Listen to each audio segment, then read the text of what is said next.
Hello everyone, तो देखिए आ गई आपकी रूपाली मैम आप लोगों की शिकायत को दूर करने के लिए।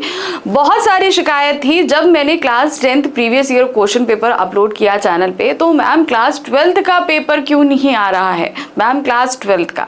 तो देखिए आज हम लेकर आ गए क्लास 12th हिंदी कोर का पेपर, यानी कि प्रीवियस ईयर क्वेश्चन पेपर।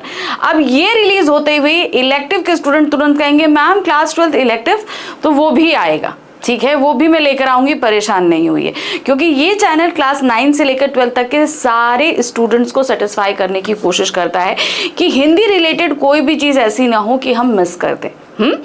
तो चलिए बात करते हैं अगर पेपर पैटर्न की, तो जो इस साल का हमारा पेपर पैटर्न है, यानी कि 2026 का जो पेपर पैटर्न है, क्योंकि मैं मॉडल सैंपल पेपर आप लोगों को पहले दे चुकी हूँ, तो एज इट इज आपका 25 वाला ही है, यानी कि 25 में जैसा पेपर पैटर्न था सेम एज इट इज 26 में भी आपका आने वाला है। सिलेबस में भी कोई चेंजेस नहीं है, ठीक है। तो जैसा पेपर आपका 25 का था वैसे, तो इसलिए बहुत ध्यान से इसको देखिएगा, आपको पेपर पैटर्न भी समझ में आएगा, किस तरीके से क्वेश्चन पूछे जा रहे हैं ये भी आपको समझ में आएगा। अच्छा, इसके अलावा आपको एक चीज़ और बता दूं कि मैंने 2021, 22, 23, 24 इनके भी प्रीवियस ईयर क्वेश्चन पेपर आपको पहले करा रखे हैं, ठीक है। तो उनका लिंक आपको मैं डिस्क्रिप्शन में ज़रूर दे दूंगी कि अगर बाय चांस आपको इससे पहले के भी प्रीवियस ईयर क्वेश्चन पेपर देखने हैं तो आप उसमें देख सकते हैं, ठीक है। तो चलिए अब हम करने जा रहे हैं क्लास 12th हिंदी कोर का हमारा प्रीवियस ईयर क्वेश्चन पेपर है। अब ये प्रीवियस ईयर है 2025 का, क्योंकि अब तो हमारे पास 26 आने वाला है, और ये सेट 1 सोल्यूशन है, ठीक है, विद सोल्यूशन मैं आपको यहाँ पर बता रही हूँ। चलिए, तो सबसे पहले ध्यान रखिए कि कुछ निर्देश रहते हैं। तो आपको समय मिलेगा 3 घंटे का, जैसा कि रहेगा पेपर में था, और पूर्णांक यानी कि 80 मार्क्स का पेपर रहेगा।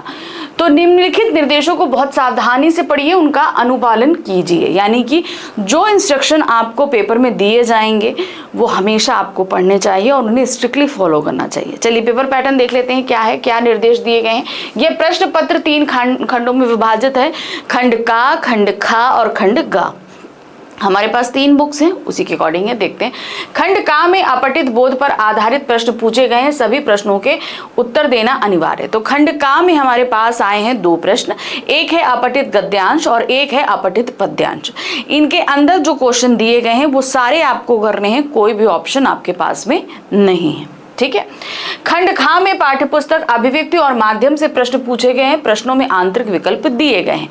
जो हमारी 3rd बुक है अभिव्यक्ति और माध्यम, जिसके 6 अध्याय हमारे पास में आते हैं, उन पर आधारित प्रश्न है किसमें, खंड खा में। हर प्रश्नों के साथ ऑप्शन मौजूद हैं, ध्यान से उनको इंस्ट्रक्शंस को पढ़िएगा और करिएगा। फिर आते हैं खंड गा, पाठ्यपुस्तक आरोह तथा वितान से प्रश्न पूछे गए हैं, प्रश्नों में आंतरिक विकल्प दिए गए।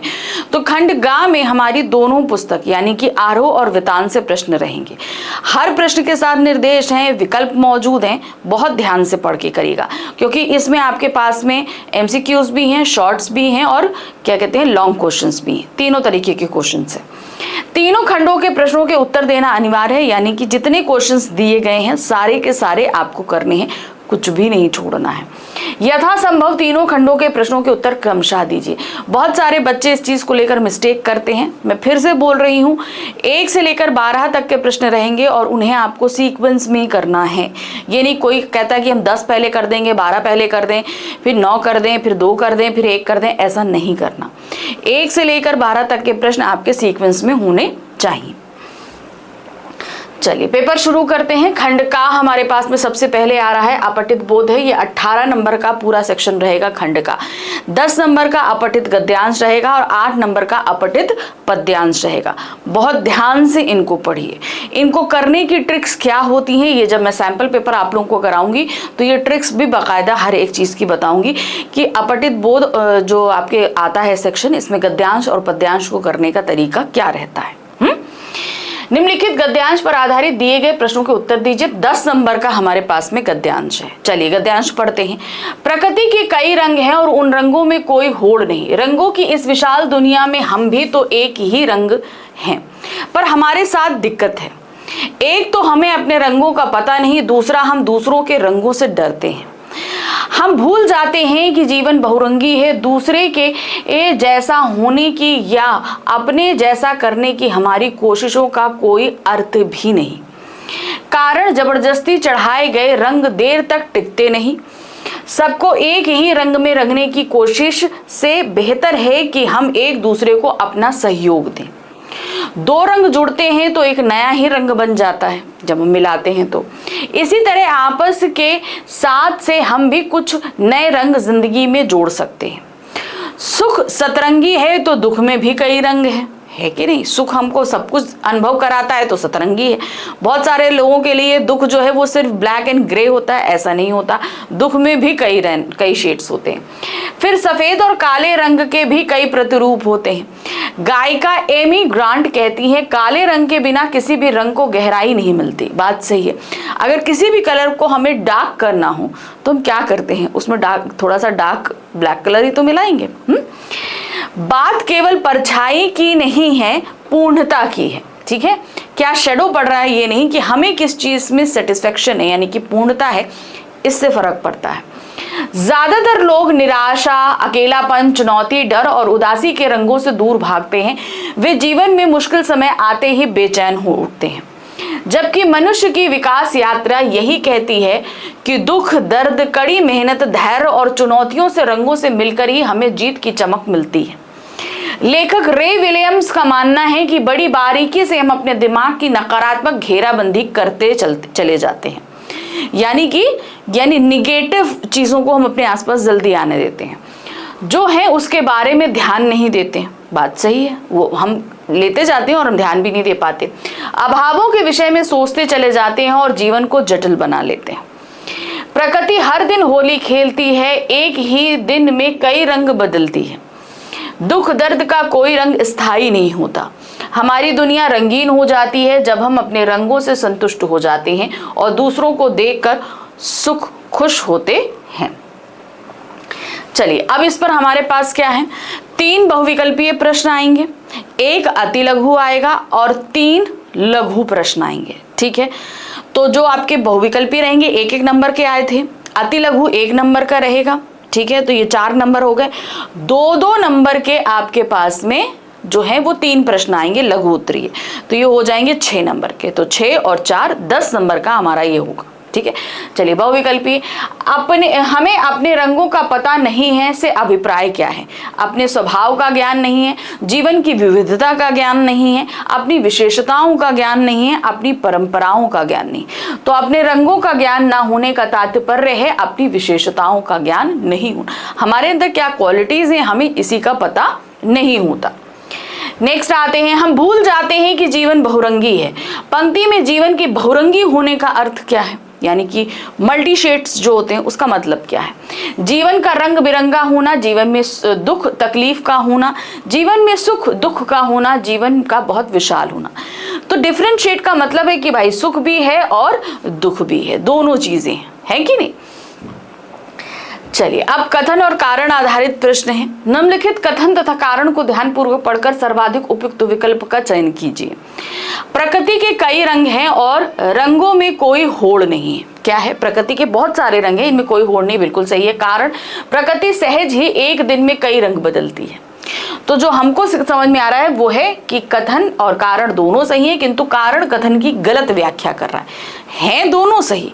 लेकिन भाई अब प्रकृति में कई रंग और रंगों की कोई होड़ नहीं है, ये जो कारण है वो इसकी सही तरीके से व्याख्या कर ही नहीं पा रहा है, एक्सप्लेन नहीं कर पा रहा है उसको। चलिए नेक्स्ट आ जाते हैं। अब आ रहे हैं हमारे पास में अति लघु प्रश्न है, फिर उसके बाद लघु है। चलिए देखते हैं अति लघु क्या है। प्रकृति के माध्यम से लेखक हमें क्या संदेश देना चाहता है, क्या संदेश देना चाहता है, चलिए देखते हैं। लेखक प्रकृति के माध्यम से संदेश देना चाहता है कि जीवन में विविधता आवश्यक है। जैसे प्रकृति में अनेक रंग होते हैं, उसी प्रकार जीवन में भी अनेक अनुभव और भावनाएं होती हैं।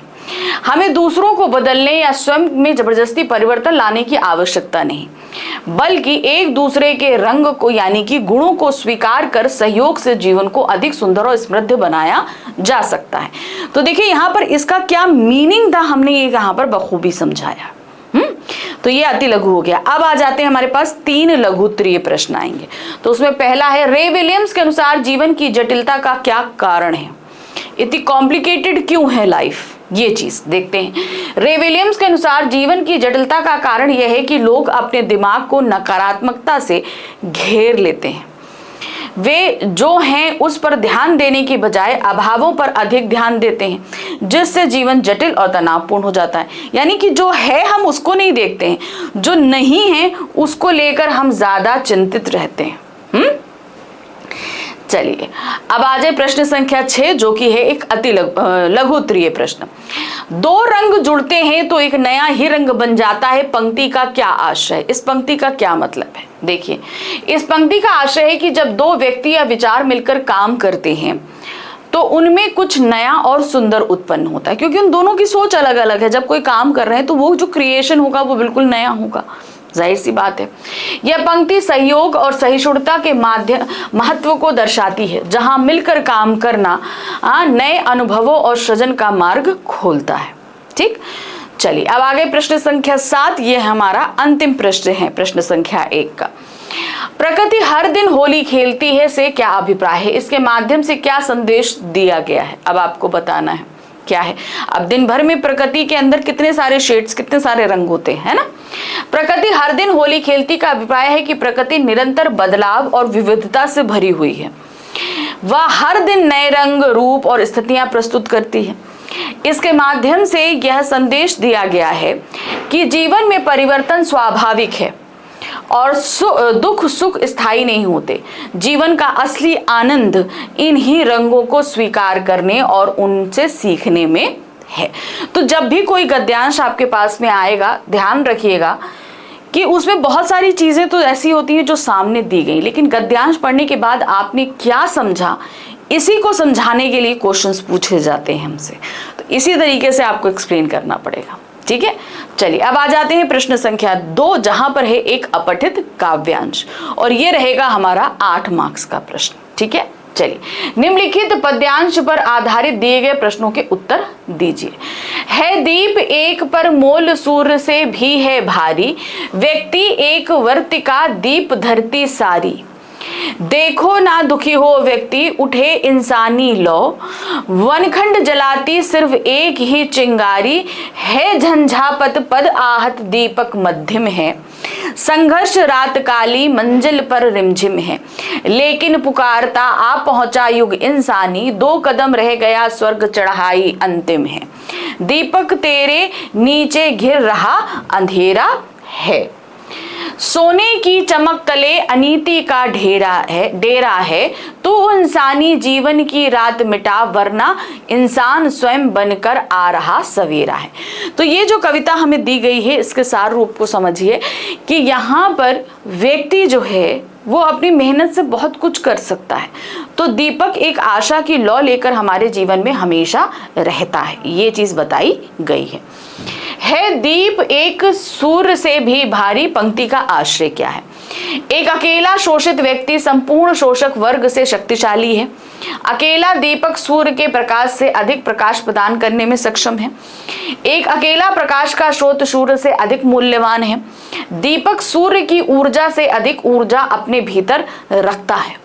नहीं, तो यहाँ पर जो सही है वो क्या है आपका? एक अकेला शोषित व्यक्ति संपूर्ण शोषक वर्ग से शक्तिशाली, यानी कि जिस पर अत्याचार किया जा रहा है वो व्यक्ति इतना शक्तिशाली है कि उस पे जो अत्याचार कर रहे हैं वो उनसे भी शक्तिशाली, क्योंकि एक ना एक दिन जब वो आवाज उठाएगा तो क्या होगा? सोचो जरा, अगर किसी दिन अगर उसने आवाज उठा ली तो क्या होगा? ये शोषक वर्ग के आगे एक क्रांति खड़ी हो जाएगी, एक बदलाव लाने की पहल हो जाएगी।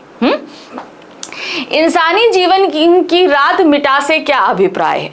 शोषित वर्ग के जीवन से रात्रि को दूर करना, शोषित वर्ग के घरों को प्रकाशित करना, इंसानों के जीवन से अंधकार को दूर करना, शोषित वर्ग के अभावों को दूर कर उन्हें अधिकार देना। तो इंसानी जीवन की रात का मिटाने का तात्पर्य है शोषित वर्ग के अभावों को दूर कर उन्हें अधिकार देना। उनके जीवन में बहुत सारी कमियां हैं, उनको दूर करना है और उनके जो राइट्स हैं वो उनको प्रदान करना। चलिए कॉलम 1 को कॉलम 2 से सुमेलित कीजिए और सर्वाधिक उपयुक्त विकल्प का चयन करिए। चलिए देखें क्या दिया गया है। ओके, यहाँ पे दिया है मध्यम दीपक, झंझापद और आहत पद।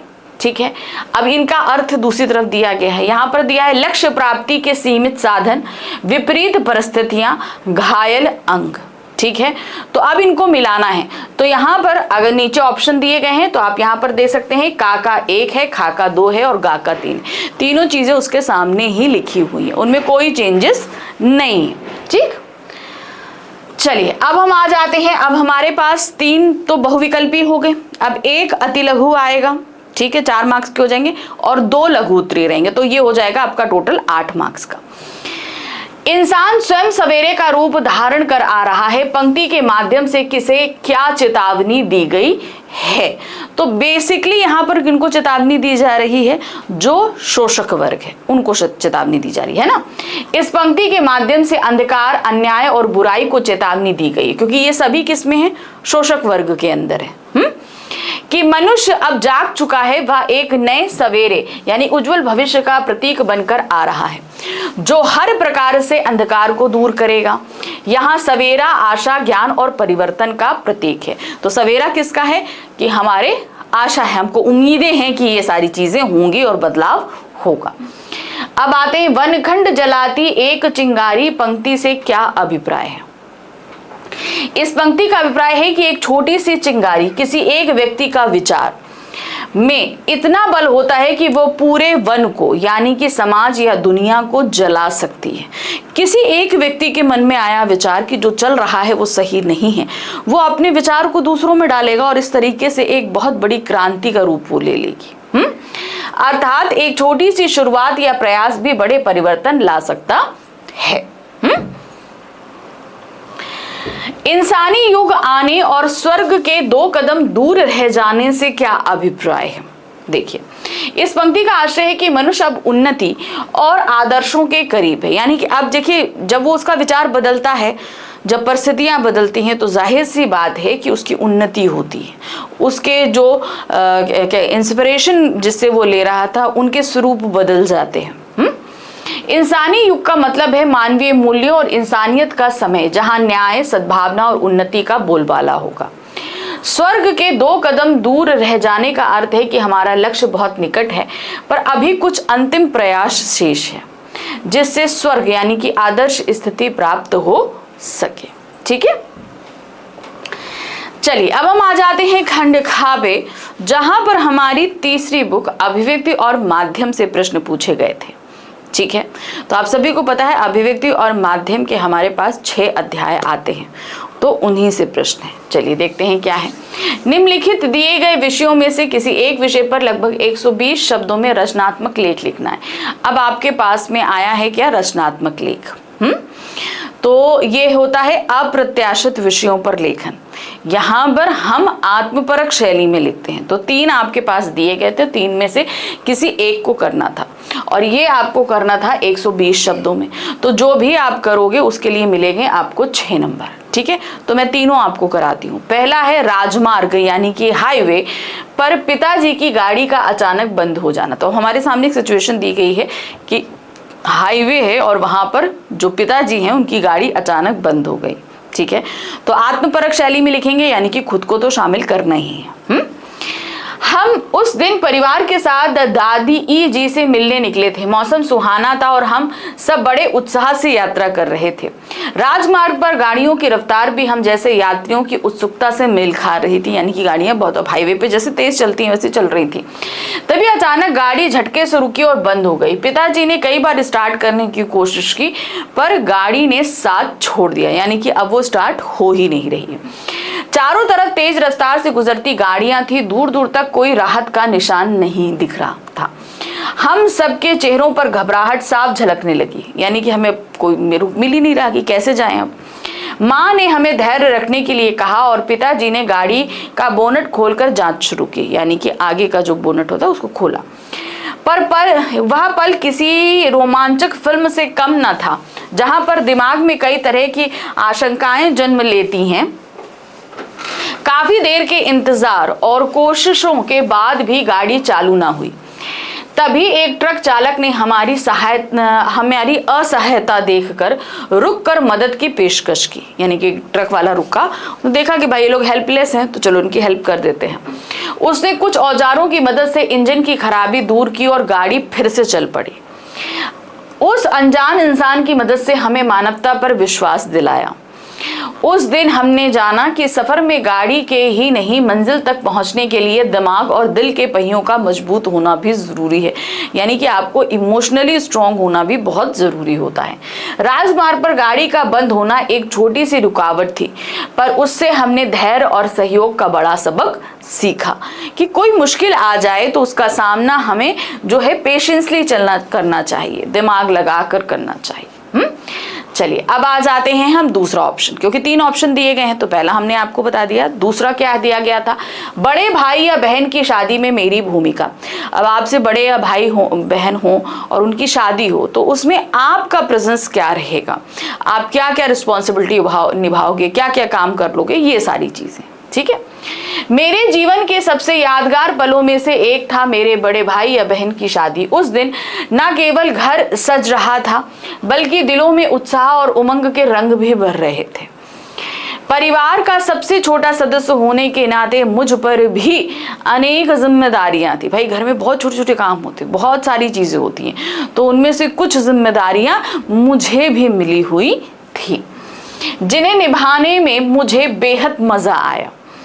शादी की तैयारियां महीनों पहले से शुरू हो गई थी। कभी मैं मेहमानों की सूची बनाने में मदद करता, तो कभी मिठाइयों का स्वाद चक्कर, गुणवत्ता परीक्षण का जिम्मा संभालता। सबसे बड़ा काम था मेहमानों का स्वागत करना, यानी कि जितने गेस्ट आ रहे हैं उनका वेलकम। गेट पर खड़े होकर मैं मुस्कुराते हुए सबका अभिवादन करता, बच्चों को चॉकलेट देता और बुजुर्गों को पानी पंखा उपलब्ध कराता। बहुत बड़ी बात होती है भाई, जो घर में गेस्ट आए उनका स्वागत करना।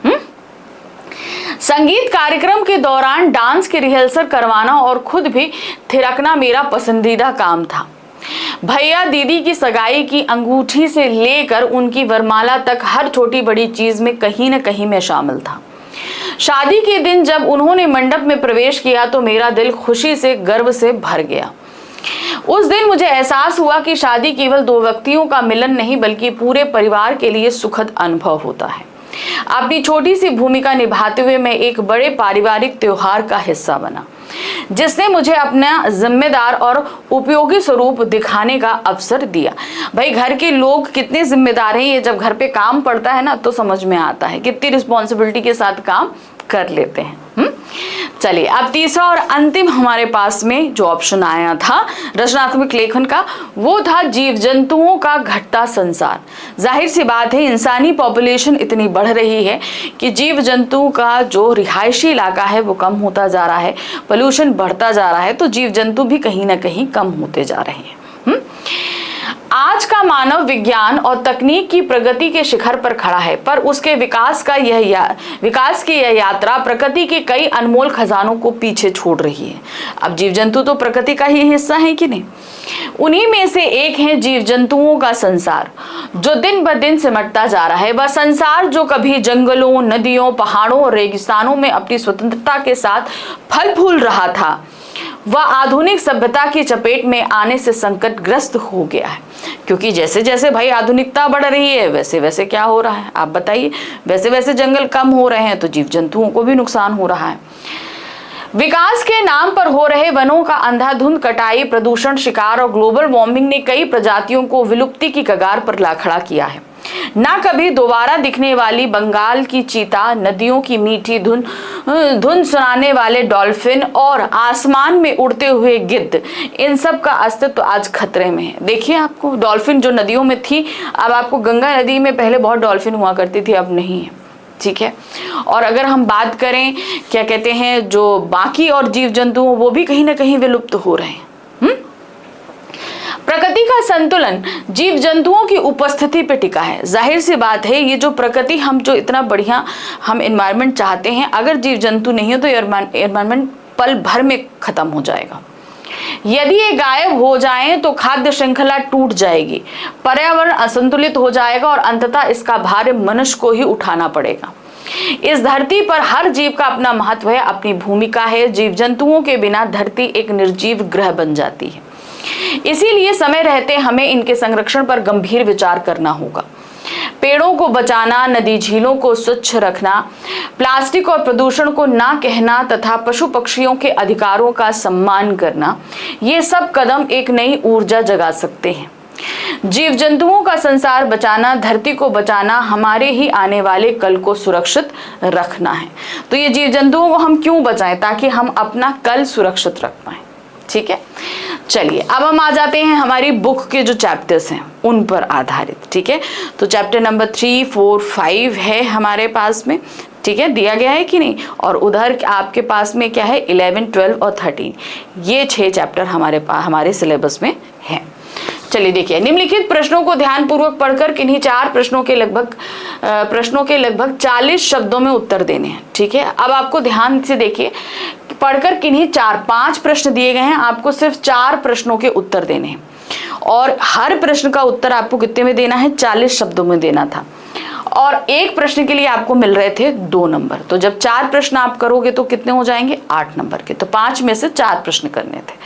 चलिए, तो देखिए क्या है, जिन विचारों को कह डालना हमारे लिए कतई कठिन नहीं होता, उन्हें लिख डालने का निमंत्रण एक चुनौती की तरह लगता है। क्यों? स्पष्ट कीजिए।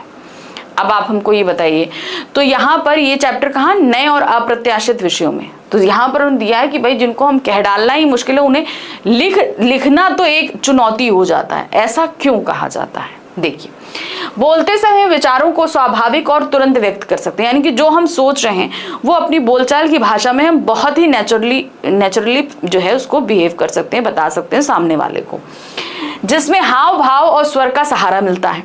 जबकि लिखते समय विचारों को व्यवस्थित रूप से प्रस्तुत करना, सही शब्दों का चयन करना और उन्हें एक निश्चित ढांचे में ढालना अधिक चुनौतीपूर्ण होता है, जिसके लिए अधिक प्रयास और सोच की आवश्यकता होती है। अब जब हम उसको लिखेंगे तो उसके लिए हमें सही शब्दों का चयन करना है। अब वो सही शब्द चयन करने के लिए हमें क्या करना पड़ेगा? बहुत ज्यादा सोचना और विचार करना पड़ेगा। दूसरा प्रश्न है, रेडियो नाटक में संवादों की भूमिका स्पष्ट कीजिए। देखिए, रेडियो एक श्रव्य माध्यम है। यहाँ पर जितनी भी चीजें हमें बताई जाती हैं, अगर कोई जैसे कि नाटक बोला गया है तो किसी भी पात्र का क्या व्यक्तित्व है, वो क्या कर रहा है या उसके साथ क्या घटित हो रहा है, ये सारी चीजें हम संवादों से ही समझ सकते हैं। तो एक तरीके से रेडियो जो श्रव्य माध्यम है, वहां पर सब कुछ संवादों पर ही डिपेंड होता है, क्योंकि उन्हें हम सिर्फ सुन ही सकते हैं, हम देख नहीं सकते। तो इसमें संवाद बहुत बड़ी भूमिका निभाते हैं। रेडियो नाटक में संवादों की भूमिका महत्वपूर्ण है क्योंकि यह श्रवण माध्यम होने के कारण कहानी को आगे बढ़ाता है, क्योंकि इससे भाई संवाद ही तो कहानी को आगे बढ़ा रहे हैं। पात्रों के विचारों, भावनाओं, चरित्रों को दर्शाते हैं और वातावरण का निर्माण करते हैं। संवादों के माध्यम से ही कहानी की हर स्थिति, घटना और पात्र की मनः स्थिति श्रोताओं तक पहुंचती है, क्योंकि इसमें दृश्यों को देखने का विकल्प नहीं होता है। क्योंकि भाई सिर्फ श्रवण माध्यम है, श्रव्य माध्यम, इसको हम सिर्फ जो है क्या कर सकते हैं? हम सिर्फ सुन सकते हैं, देख नहीं सकते। अगर दृश्य देखो तो अगर आवाज भी ना हो तो हमें थोड़ा बहुत समझ में आ सकता है, लेकिन जहां पर पूरा माध्यम श्रवण पे ही आधारित है तो वहां पर संवाद के माध्यम से ही तो किसी स्टोरी को हम समझ पाएंगे। चलिए, तीसरा प्रश्न है, उल्टा पिरामिड शैली का विकास की संक्षिप्त जानकारी दीजिए। आप सभी को पता है कि समाचार शैली, जो समाचार लेखन होता है, उसकी सबसे सक्षम शैली उल्टा पिरामिड शैली कही जाती है, जिसमें निष्कर्ष हम सबसे पहले देखते हैं। तो ये शैली डेवलप हुई थी आपकी 19वीं सदी के मध्य में।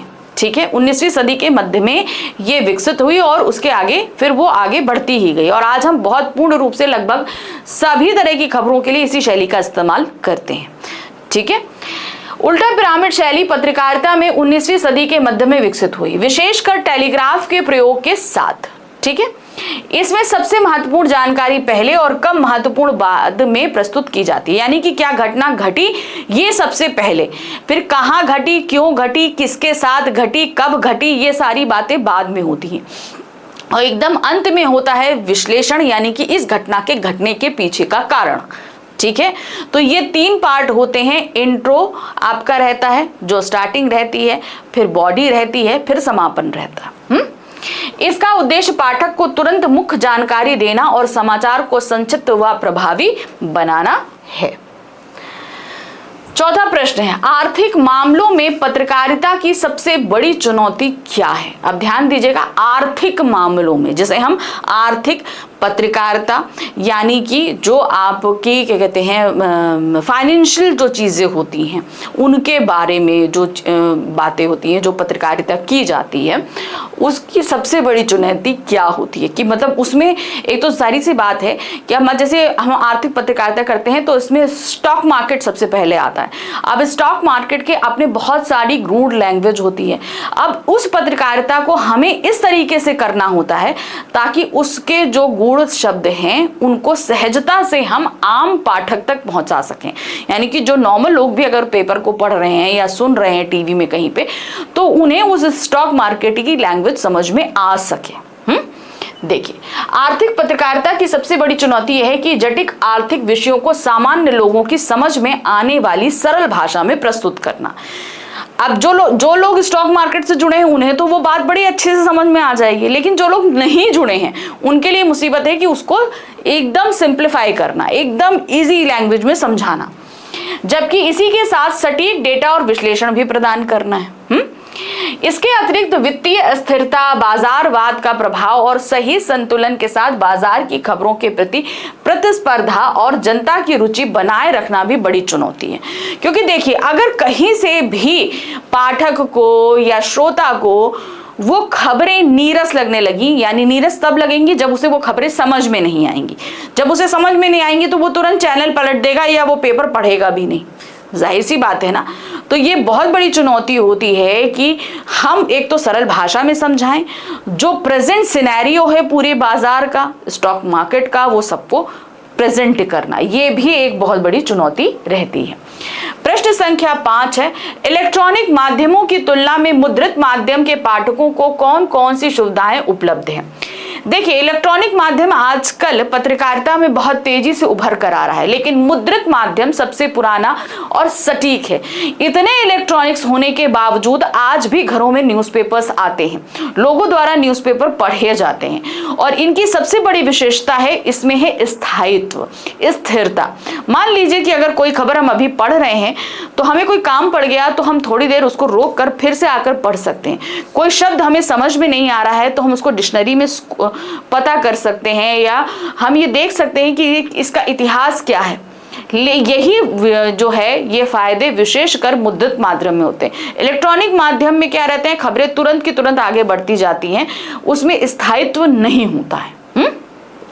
इलेक्ट्रॉनिक माध्यमों की तुलना में मुद्रित माध्यम के पाठकों को विश्वसनीयता, गहन अध्ययन की सुविधा और बिना तकनीकी सहायता के प्रयोग जैसी सुविधाएं मिलती हैं। इसके अतिरिक्त मुद्रित माध्यमों में मानसिक एकाग्रता और कल्पना शक्ति बढ़ती है, यानी कि हमारा कंसंट्रेशन और इमेजिनेशन पावर हमारी बढ़ती है, क्योंकि उस विषय पर सोचने के लिए हमारे पास उतना समय होता है, और उनमें डेटा खोने का कोई डर नहीं रहता, यानी कि जो खबर है वो खोती नहीं है, जो है वो सामने हमारे पास में रहती है।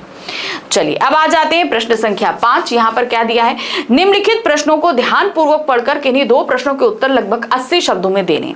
अभी देखिए, हर प्रश्न के उत्तर हम कितने में दे रहे थे, 40 शब्दों में। अब हमें जस्ट डबल शब्दों में आंसर देने हैं। तो 3 क्वेश्चन दिए गए हैं, आपको सिर्फ 2 प्रश्न करने होंगे और हर प्रश्न का उत्तर आप 80 शब्द में दोगे। एक प्रश्न के लिए आपको मिलेंगे 4 नंबर, तो जब 2 प्रश्न करोगे तो ये मिल जाएंगे आपको 8 नंबर। ठीक है, चलिए तो पहला प्रश्न है, व्यक्ति चित्र फीचर को रोचक, पठनीय और प्रभावशाली रूप में किस प्रकार तैयार किया जा सकता है?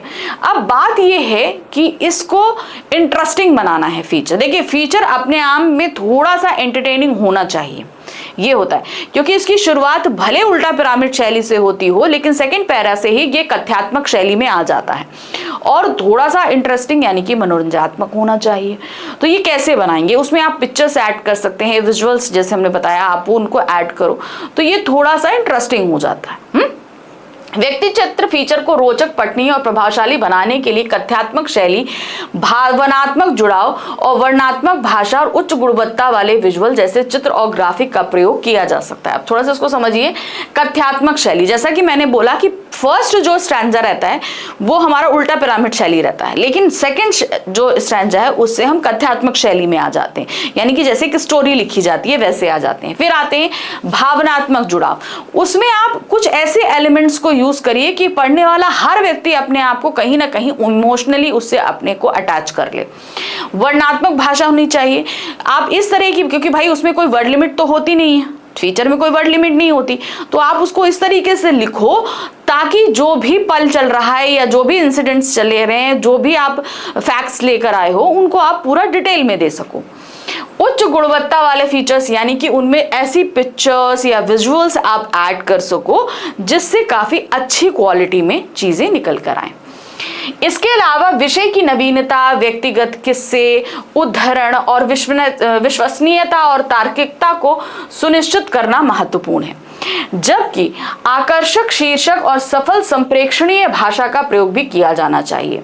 अब आकर्षक शीर्षक यानी कि जो आप टॉपिक दे रहे हो वो इंटरेस्टिंग होना चाहिए, और कम्युनिकेटिंग लैंग्वेज ऐसी होनी चाहिए कि सामने वाले व्यक्ति को समझ में आ सके। जैसे आजकल लोगों को शुद्ध हिंदी समझ में नहीं आती, उन्हें क्या समझ में आता है, इंग्लिश समझ में आती है, जिसमें हिंदी और इंग्लिश दोनों तरह से मिला हो। ठीक है, तो अक्सर आप मुझे देखते होंगे मैं आपको जो एक्सप्लेनेशन देती हूँ, यानी कि पूरी तरीके से जिस चीज को मैं विस्तार पूर्वक आपको समझाती हूँ वो क्या रहती है, मेरी इंग्लिश की लैंग्वेज रहती है। अगर हम शुद्ध हिंदी में आपको बहुत ज्यादा एक्सप्लेन करें तो कहीं ना कहीं आप लोगों को समझने में दिक्कत आने लगती है कि नहीं।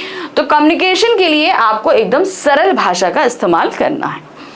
चलिए नेक्स्ट सेकंड क्वेश्चन है, संवाददाता और विशेष संवाददाता के बीच के अंतर को उदाहरण सहित स्पष्ट कीजिए।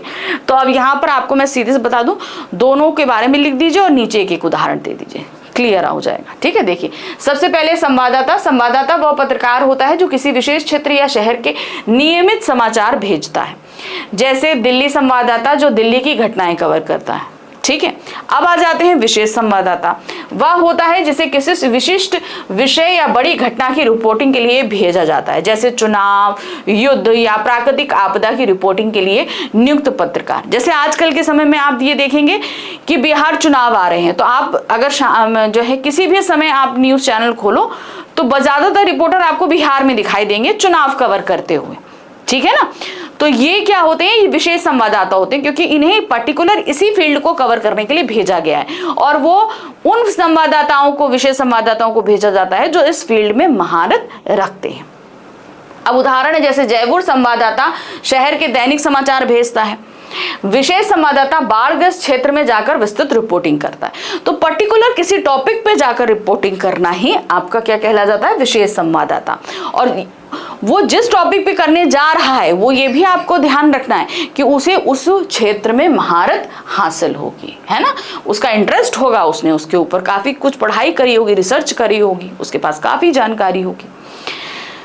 तीसरा प्रश्न है, कहानी के पात्रों का नाट्य रूपांतरण किस प्रकार किया जा सकता है। अब आपको बताना है कहानी के जो जितने भी पात्र होते हैं, अगर इनका हमें नाट्य रूपांतरण करना है, यानी कि कहानी को हमें क्या करना है, नाटक में तब्दील करना है, तो इसकी प्रक्रिया क्या होती है। चलिए देखिए, कहानी के पात्रों का नाट्य रूपांतरण करते समय सबसे पहले कथा की प्रमुख घटनाओं और संवादों को चुना जाता है।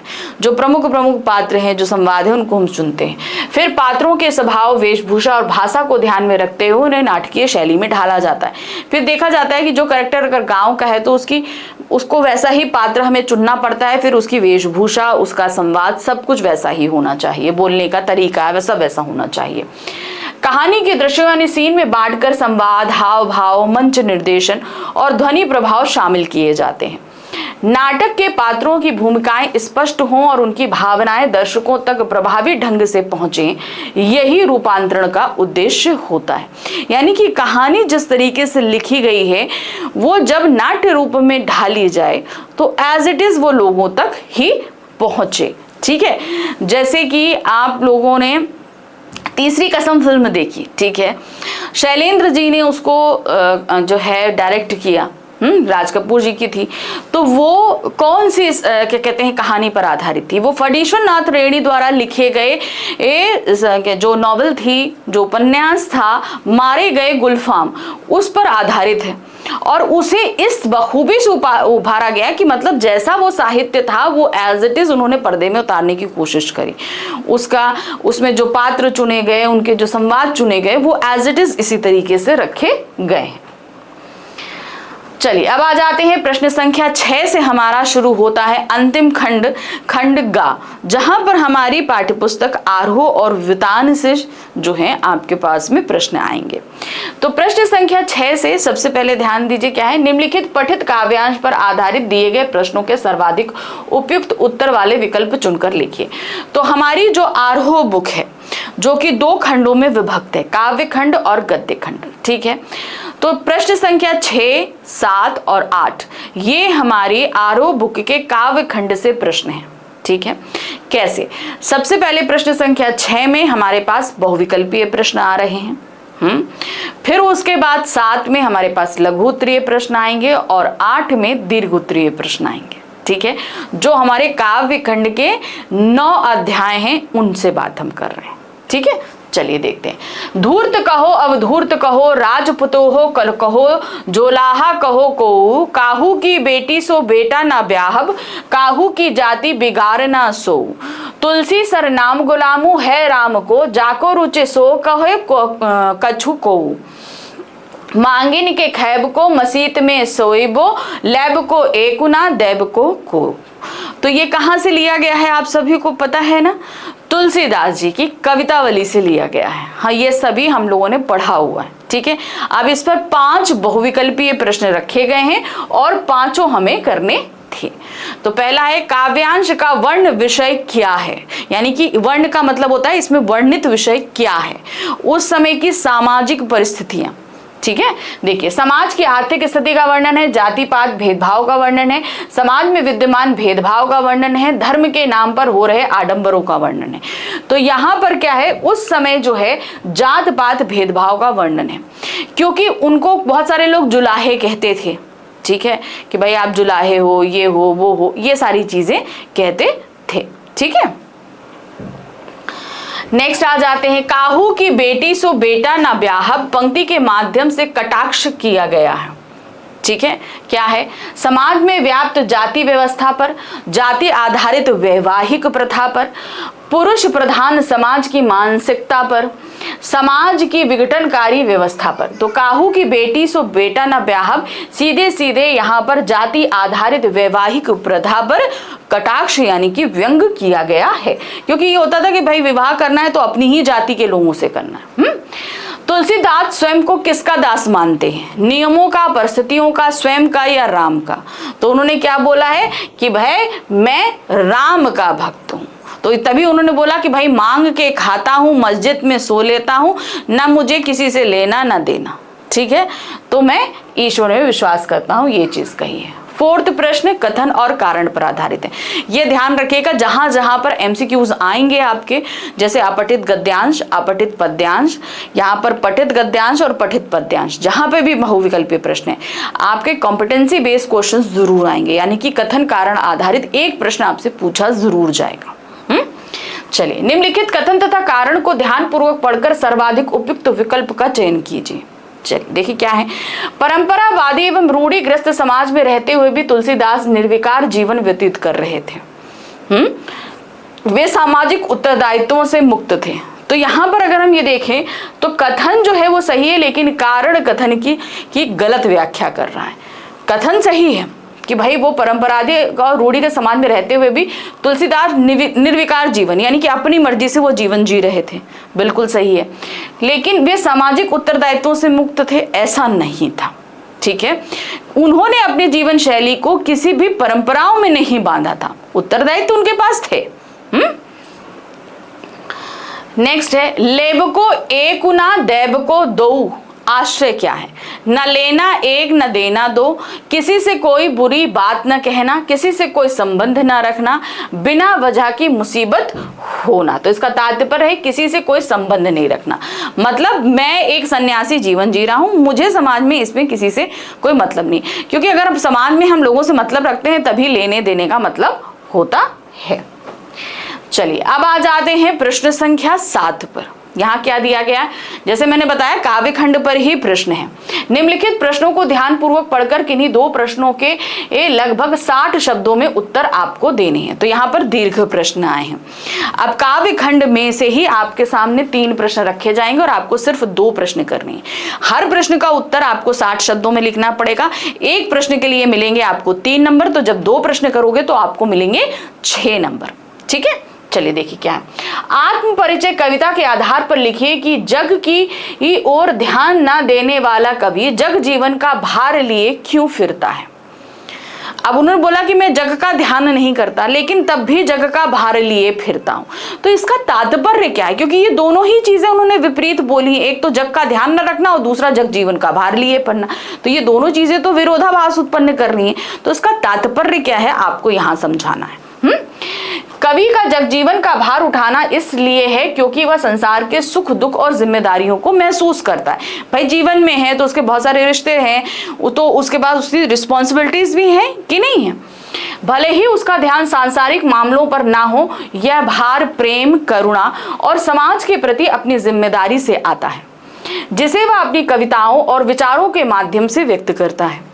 यह दुनिया की व्यर्थता और अपूर्णता से दूर होकर अपनी भावनाओं और विचारों में डूबा रहता है, पर वह फिर भी इस संसार से प्रेम करता है और उसके दुखों को अपनी कविताओं के माध्यम से व्यक्त करता है। जो दुख तकलीफ है उन्हें कविताओं को बोल देता है, तो जग में आने के बाद उसके ऊपर जो जिम्मेदारियां हैं वो उनका निर्वाह कर रहा है।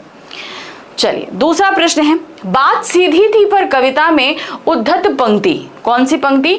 भाषा को सहूलियत से बरतने का अर्थ स्पष्ट करते हुए लिखिए कि कवि ने भाषा की सहजता पर क्यों बल दिया है। देखिए हम अपने भावों को, विचारों को या अपने मन की कोई भी बात को भाषा के माध्यम से ही दूसरे तक पहुंचाते हैं। अगर भाषा के लिए हम बहुत ही मुश्किल शब्दों का इस्तेमाल करेंगे और सामने वाला उन मुश्किल शब्दों को ना समझ पाए तो क्या मेरा भावनाएं या मेरी जो मर्जी है वो उस तक पहुंच पाएगी? नहीं। तो ये बहुत जरूरी है कि जब भी हम भाषा का इस्तेमाल करें उसमें सहज और सरल शब्दों का इस्तेमाल करें ताकि सामने वाला व्यक्ति हमारी बात को बहुत आसानी से समझ सके। इसीलिए इस कविता में उन्होंने खास तौर पे ध्यान दिया है भाषा की सहूलियत पर, यानी कि बहुत संभल कर भाषा को इस्तेमाल करने पर। भाषा की सहूलियत से बरतने का अर्थ है कि विचारों को व्यक्त करने के लिए सरल और सहज भाषा का प्रयोग करना चाहिए, ना कि जटिल और दिखावटी शब्दों का। यानी कि बहुत ही कॉम्प्लिकेटेड वर्ड्स या डिफिकल्ट वर्ड्स को हमें नहीं लेना है और ना ही डिफिकल्ट लैंग्वेज को जो है सिलेक्ट करना है। कवि ने भाषा की सहजता पर इसलिए बल दिया है क्योंकि अत्यधिक जटिल भाषा में सीधी बात भी अर्थहीन हो जाती है और उसका मूल भाव खो जाता है। यानी कि जो बात हम कहना चाह रहे थे वो तो हम दूसरे तक पहुंचा ही नहीं पा रहे, है ना। सहजता के अभाव में बात उलझ जाती है, जबकि सहूलियत से भाषा का प्रयोग करने पर ही विचार स्पष्ट रूप से संप्रेषित होता है। यानी कि मैं जो अपनी बात दूसरे तक पहुंचा रही हूं, अगर मैं उसे सरल भाषा में इस्तेमाल करूंगी तो ही वो दूसरे तक पहुंच पाएगी। चलिए तीसरा प्रश्न है, उषा कविता में प्रातःकालीन आकाश में होने वाले सूर्योदय का गतिशील चित्रण हुआ है, पुष्टि कीजिए।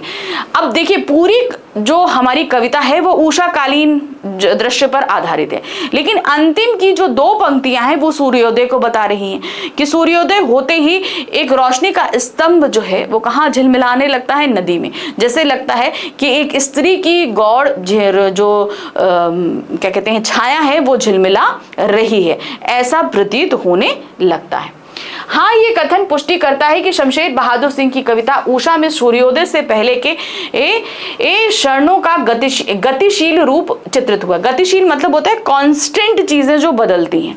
उषाकालीन था सूर्योदय, जैसे जैसे उदय होगा रोशनी बढ़ती जाएगी, है कि नहीं, परछाइयों का जो माप है वो बदलता जाएगा। जहां आकाश के बदलते रंगों और आकृतियों को विभिन्न ग्रामीण बिंबों के माध्यम से दर्शाया गया है कि किस तरीके से धीरे धीरे चीजें बदल रही हैं।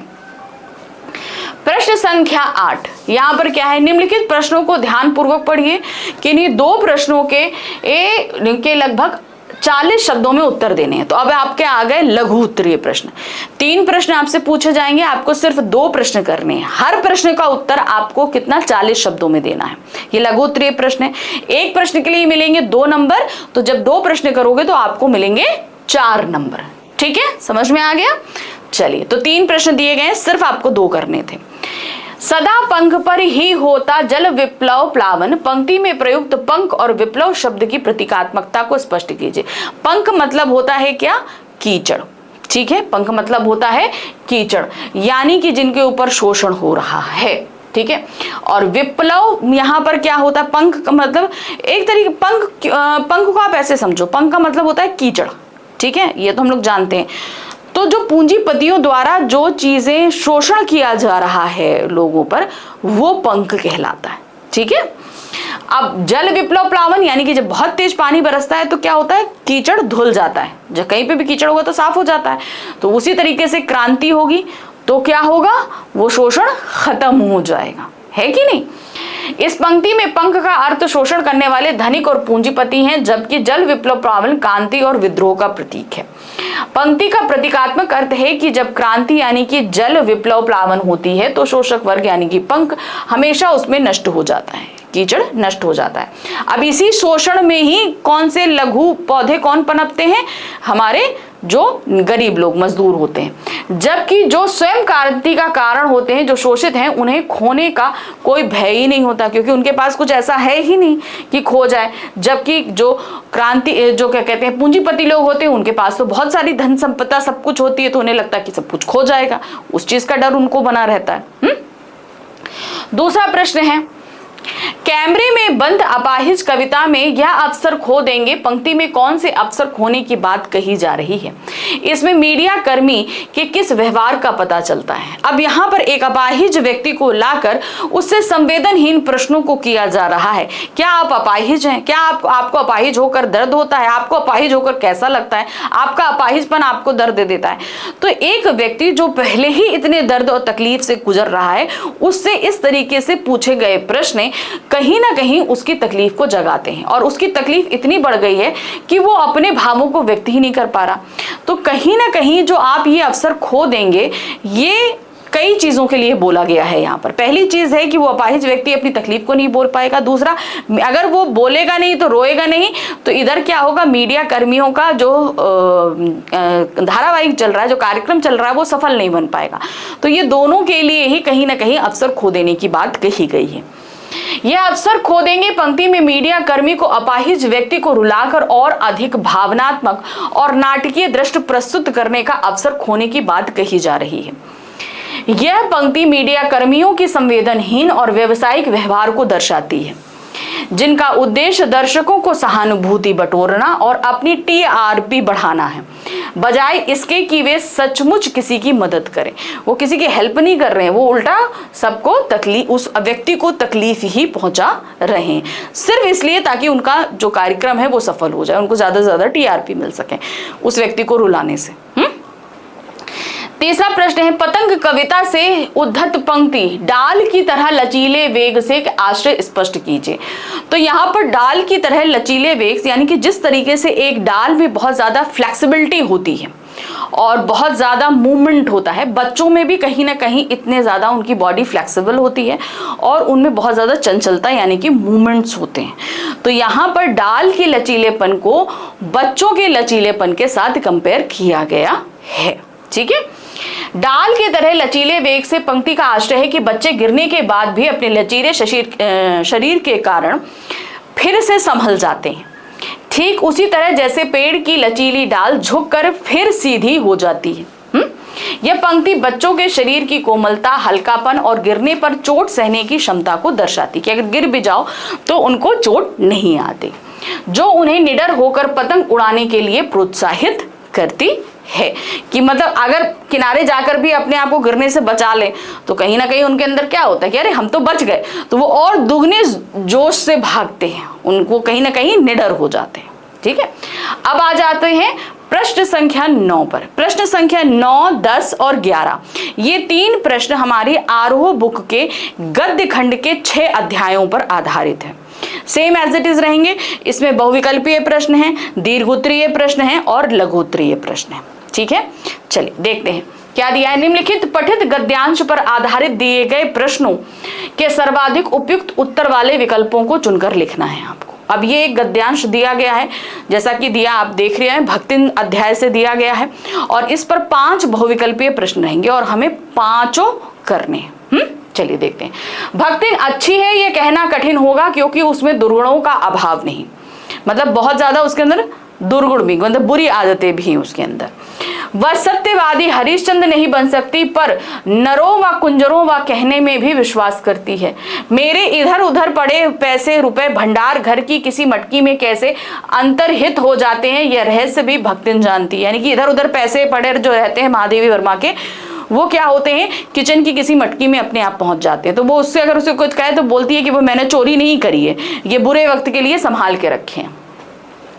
पर उस संबंध में किसी के संकेत करते ही उसे शास्त्रार्थ के लिए चुनौती दे डालती है। यानी कि किसी ने कहा कि तुमने पैसा चुराया तो उससे तुरंत तर्क वितर्क उसका शुरू हो जाता है, जिसको स्वीकार कर लेना किसी तर्क शिरोमणि के लिए संभव नहीं। यानी कि उसके साथ वाद विवाद करना किसी अच्छे खासे बोलने वाले व्यक्ति के लिए भी जीतने की संभावना ना के बराबर होती है।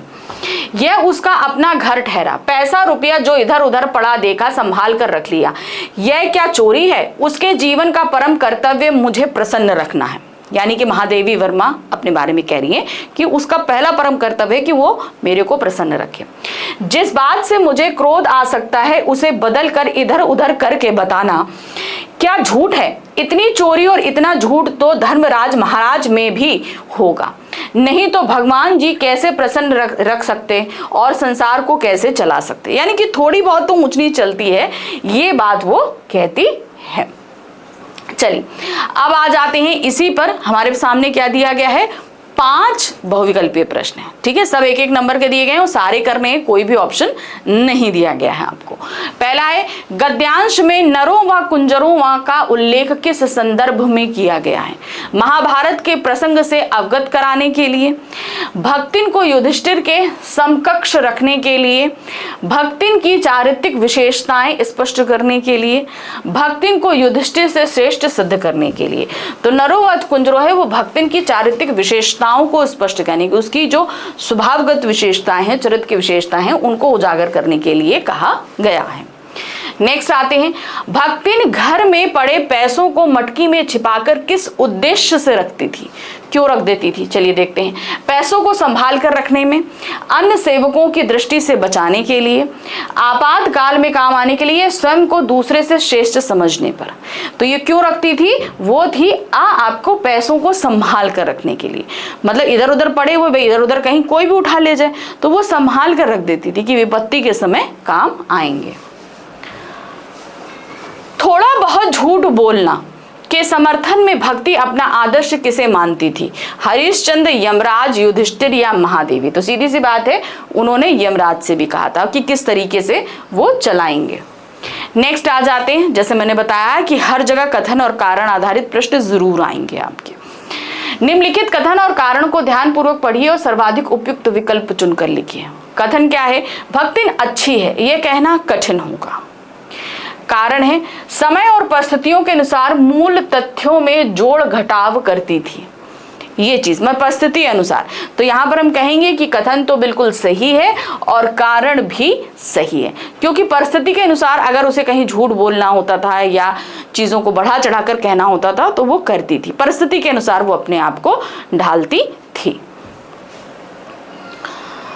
महादेवी जी के क्रोध से बचने के लिए भक्तिन क्या करती थी?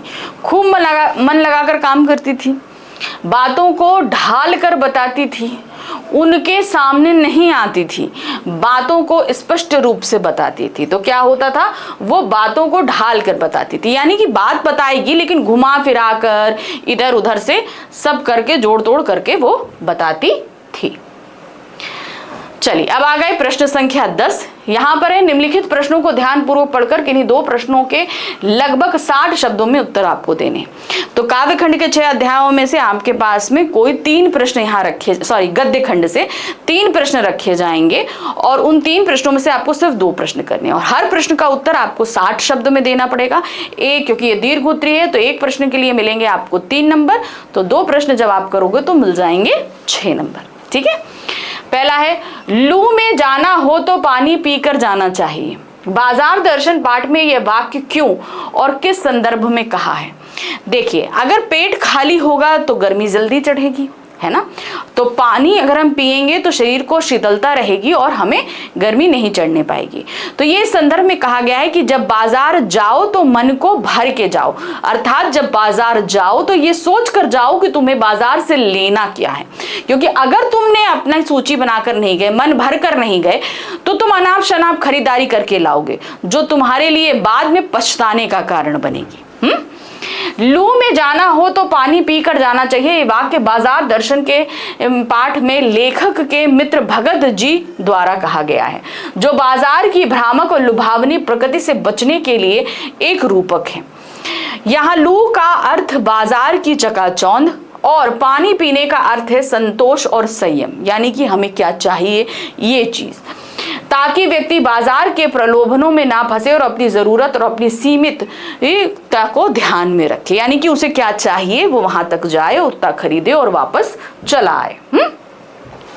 दूसरा प्रश्न है अनावृष्टि दूर करने के लिए गांव के बच्चों और गांव वालों द्वारा किए गए उपायों को आप कितना उचित मानते हैं? काले मेघा पानी दे पाठ के संदर्भ में तर्कपूर्ण उत्तर दीजिए। अनावृष्टि का मतलब होता है कम बारिश के, ठीक है।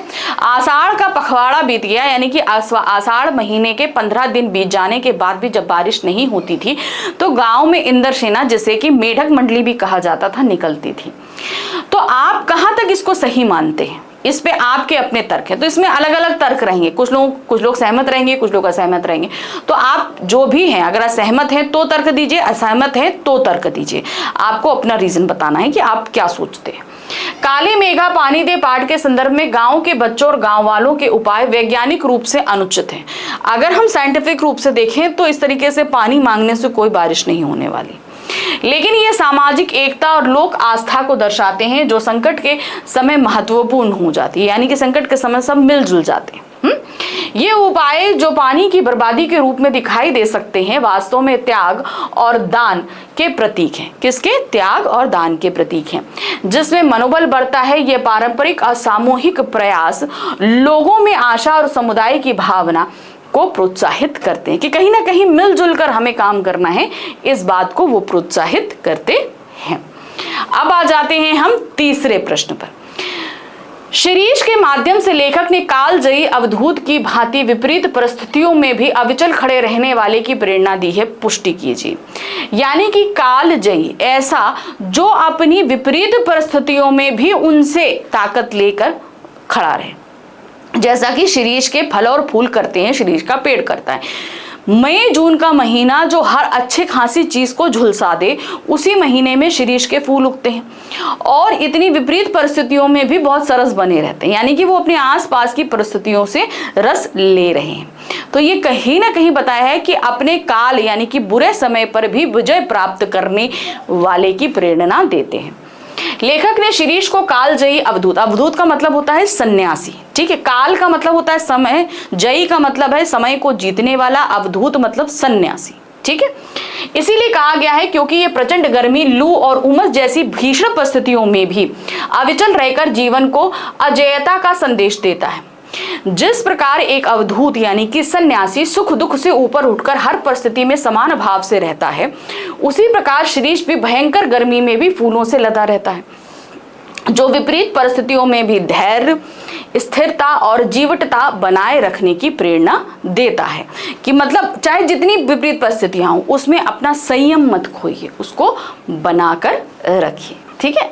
चलिए अब आ जाते हैं प्रश्न संख्या 11 पर। यहाँ क्या दिया गया है? यहाँ पर फिर गद्य खंड आधारित प्रश्न है।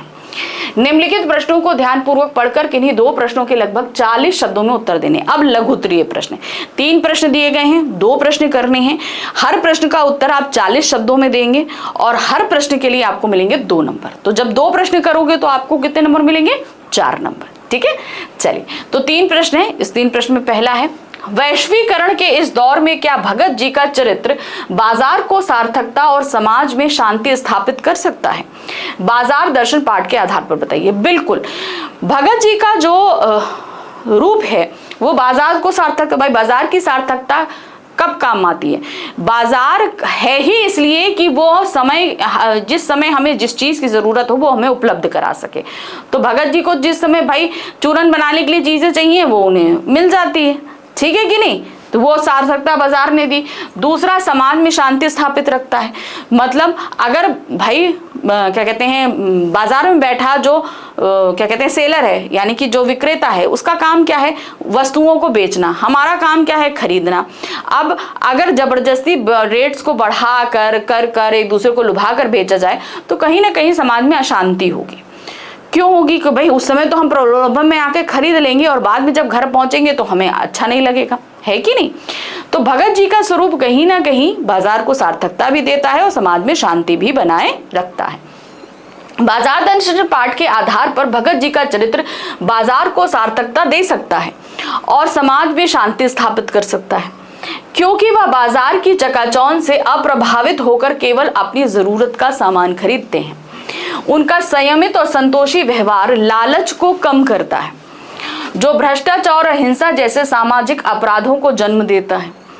उनके आचरण से यह संदेश मिलता है कि सच्चा बाजार वह है जहां उपभोक्ता अपनी इच्छाओं पर नियंत्रण रखता है, अपनी जो इच्छाएं उन पर क्या कर रहा है? नियंत्रण रखता है, जिससे बाजार में सद्भावना बनी रहती है और वह समाज के लिए उपयोगी सिद्ध होता है। तो मतलब ये होता है कि भाई जिस समय जो चीज जरूरत है हमें मिल रही है, ना विक्रेता को अशांति है ना उपभोक्ता को अशांति है, सब संयमित रूप से काम कर रहे हैं। दूसरा प्रश्न है, शिरीष के फूल पाठ में कबीर को शिरीष की भांति क्यों बताया गया है? कबीर जी को भाई उन्होंने कहीं ना कहीं महात्मा गांधी को भी शिरीष के फूल जैसा बताया था, है ना? तो कबीर जी को भी बताया है। क्यों बताया है ये चीजें?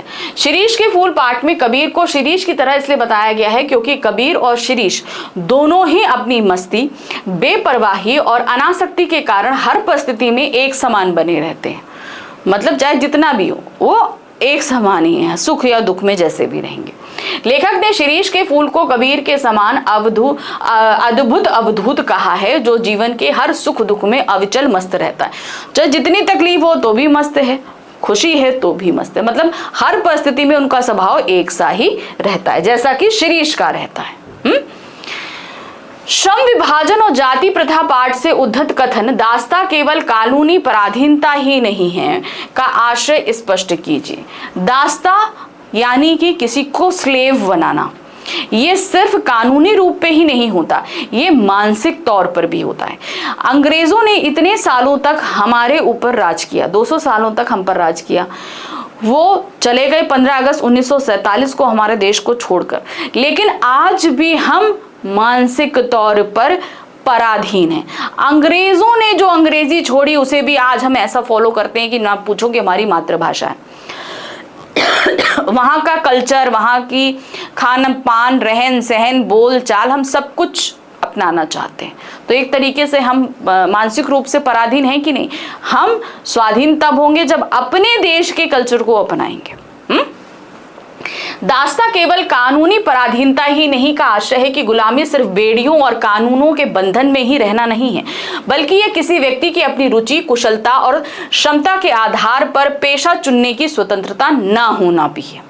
ठीक है, तो ये तो मैंने एक तौर पर आपको बताई थी, ये था कि किसी को मानसिक रूप से ऐसा कर देना कि उसे अपना ऑक्यूपेशन यानी कि वो क्या करना चाहता है ये चुनने की भी उसे आजादी ना हो। ये कथन डॉक्टर अंबेडकर द्वारा लिखा गया है और श्रम विभाजन और जाति प्रथा पाठ में बताया गया है कि किसी जाति प्रथा लोगों को जन्म से ही एक ऐसा पेशा करने के लिए मजबूर करती है जिसमें उसकी अपनी पसंद या प्रतिभा का कोई महत्व नहीं रहता, जो कि दासता का एक रूप है। ठीक है, उसका पसंद नहीं रहता लेकिन वो उसी के रूप में रहती है। चलिए अब आ जाते हैं प्रश्न संख्या 12, जो हमारे प्रश्न पत्र का अंतिम प्रश्न है। और यहाँ पर हमारे पास प्रश्न आएगा हमारी दूसरी बुक वृतांत से, ठीक है, जिसके अंदर 3 अध्याय दिए गए। इन तीनों अध्यायों से 3 प्रश्न हमारे सामने रखे गए हैं। तीनों में से सिर्फ हमें 2 प्रश्न करने हैं। एक प्रश्न का उत्तर आपको देना है 100 शब्दों में। जब आप 2 प्रश्न करोगे तो आपको उनको 100 में देंगे। एक प्रश्न के लिए आपको मिलेंगे 5 नंबर, और जब 2 प्रश्न करेंगे तो आपको मिलेंगे 10 नंबर, ठीक है। चलिए, पहला है यशोधर बाबू की यह विवशता है कि वह पुराने को अच्छा समझते हैं और वर्तमान से तालमेल नहीं बिठा पाते, क्यों? सिल्वर वेडिक कहानी के इस कथन के संबंध में तर्कपूर्ण विचार दीजिए कि क्या उनका यह व्यवहार उचित है। देखिए, वो पुराने में किशन दा की जो सोच थी, जो उनके विचार थे, वो उनको नहीं वो भूल पा रहे हैं, और उनके बच्चे आधुनिक होते जा रहे हैं और उनके साथ वो ढल नहीं पा रहे हैं, ठीक है। इसका सबसे बड़ा रीजन है पीढ़ियों का अंतराल, क्योंकि हर समय बदलाव ये एक प्रकृति का नियम है, तो मनुष्य को भी अपने व्यवहार के अंदर बदलाव लाना चाहिए समय के साथ में, जो कि यशोधर बाबू लेकर नहीं आ पा रहे थे। मेरे हिसाब से यशोधर बाबू की ये सोच कहीं ना कहीं गलत है, क्योंकि ये उनके और उनके परिवार के बीच एक अंतराल को पैदा करती है। यशोधर बाबू पुराने मूल्यों में विश्वास रखने के कारण वर्तमान से तालमेल नहीं बिठा पाते हैं, क्योंकि वे अपने आदर्श किशन दा के सिद्धांतों और परंपराओं से गहराई से प्रभावित हैं। यह उनके लिए असुविधाजनक है, क्योंकि उनके बच्चे और पत्नी आधुनिक जीवन शैली अपनाते हैं, जिससे उनके पुराने विचारों और नए विचारों के बीच एक अंतर्द्वंद उत्पन्न होता है। तो पुराने विचार छोड़ नहीं पा रहे, नए अपना नहीं पा रहे, तो वो आपस में कहीं ना कहीं क्या हो रहे हैं, आपस में लड़ रहे हैं। वो आपस में उनका यह व्यवहार पूर्णतः उचित नहीं है, क्योंकि वे नए बदलावों से असंतुष्ट हैं और अपनी पुरानी आदतों को नहीं छोड़ पाते, जिससे वह परिवार में उपेक्षित और असंतोष महसूस करते हैं। क्योंकि भाई जब वो अपना उससे बैठा नहीं पा रहे हैं, तो कहीं ना कहीं वो जब सब लोग बैठ के बात करते हैं तो अपने आप को वो अलग थलग पाते हैं। दूसरा प्रश्न है जूझ कहानी से। जूझ कहानी आज के युवाओं के लिए प्रतिकूल परिस्थितियों में भी संघर्ष करने की एक प्रेरक कथा है। उदाहरण से सिद्ध कीजिए। तो जूझ कहानी हमारे कहानी के लेखक आनंदा यानी कि आनंद यादव जी की ये आप बीती कहानी है कि किस तरीके से उन्होंने अपने जीवन में अपनी पढ़ाई को फिर से शुरू करना, कविताओं को लिखने, हर चीज के लिए खूब संघर्ष किया। तो ये हमें सारी युवा पीढ़ी को ये प्रेरणा देती है कि जीवन में आने वाली कठिनाइयों के साथ संघर्ष करना चाहिए, लड़ना चाहिए, उनसे हार नहीं माननी चाहिए। और अगर आप ऐसा करेंगे तो आप अपनी इच्छित वस्तु बहुत ही आसानी से प्राप्त कर पाएंगे।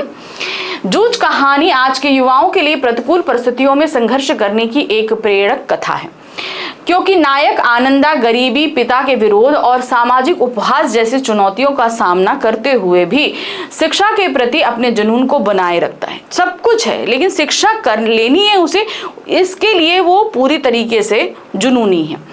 वह अपनी मां की मदद से दत्ताजीराव देसाई जैसे प्रभावशाली व्यक्ति का समर्थन हासिल करता है और कड़ी मेहनत व लगन से शिक्षा प्राप्त करता है।